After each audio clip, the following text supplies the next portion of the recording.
I'm still responding to Frank Turek. Today, we're talking about... I don't know what we're talking about. Frank, what are we talking about? Third and final question, we'll spend the rest of our time on this.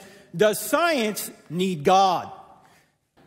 Anyway, Dawkins kept talking about how the laws of physics did this and did that, and somebody in their second debate asked a question. Here was the question. Dr. Dawkins, where do the laws of physics come from?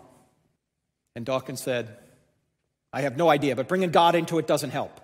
For the life of me, I cannot figure out where this is from, if that even happened at all, that is. See, the second debate between Dawkins and Lennox was not open to questions from the audience, and searching through the transcript, I can't find any such discussion. However, in a debate between Dawkins and Francis Collins in Time magazine, to a somewhat similar question, Dawkins says this: to me, the right approach is to say we are profoundly ignorant of these matters. We need to work on them. But to suddenly say the answer is God, it's that seems to me to close off the discussion. He explained earlier that he believes that saying that God explains something is a huge cop-out that evades the responsibility of explaining something by appealing to something that is unexplainable or, as a Christian might assert, needs no explanation. That's the closest thing I can find to what you're saying, and I agree with Dawkins' statements.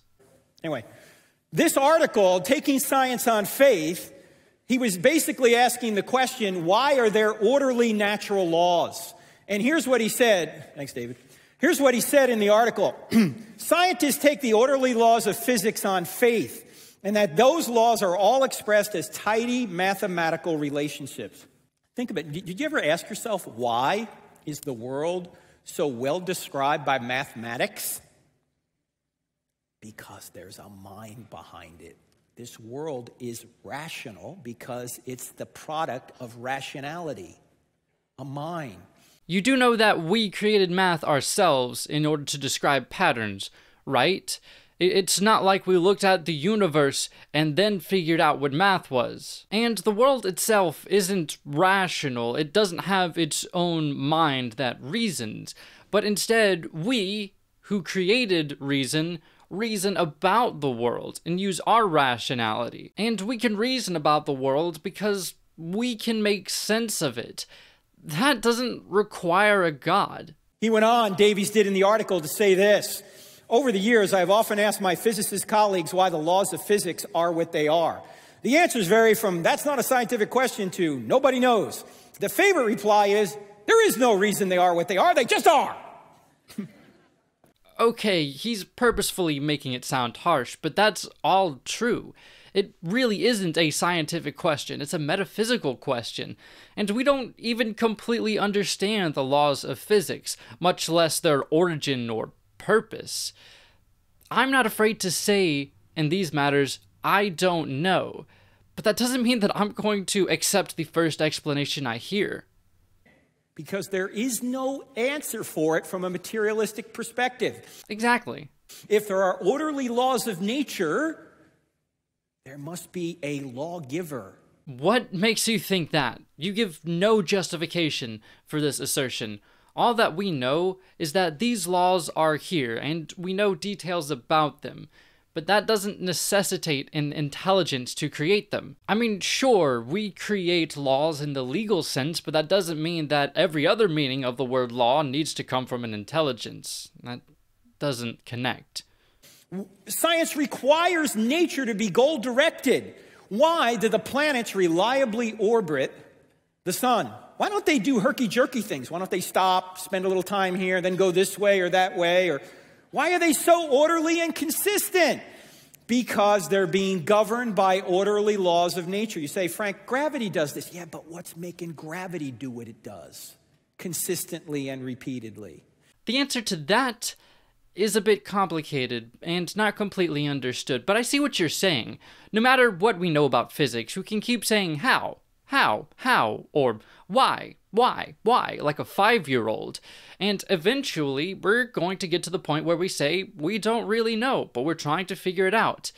But that's when you pipe in and say, aha, so you do need God to explain it, because you don't know everything. No, the fact that we don't know everything about everything doesn't mean that there was a God to do it. That's just a cop-out explanation, a comfortable resort since God himself doesn't seem to require an explanation. But this is not proof of him. The fact that things could be explained in terms of a God doesn't mean that God is a good explanation for it.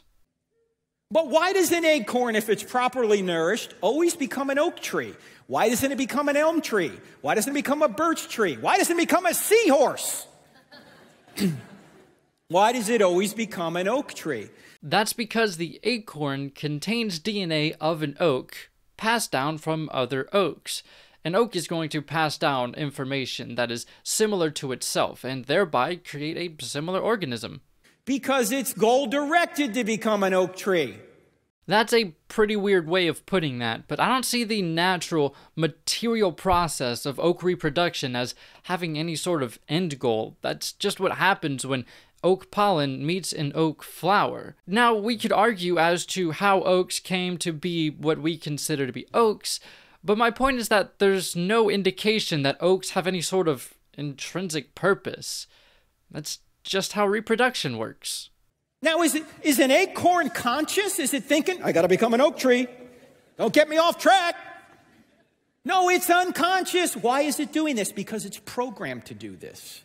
There's an external intellect directing it. I mean, if it doesn't have its own mind, there's an external mind directing it. That doesn't follow. I mean, I guess you could say it's programmed in the sense that DNA instructs its functions, but that sort of programming doesn't need an intelligence if it can reproduce with slight modifications over billions of years.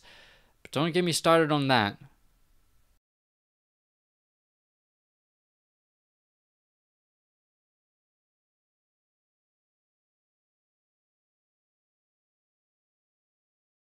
Join us next time where we talk about abortion.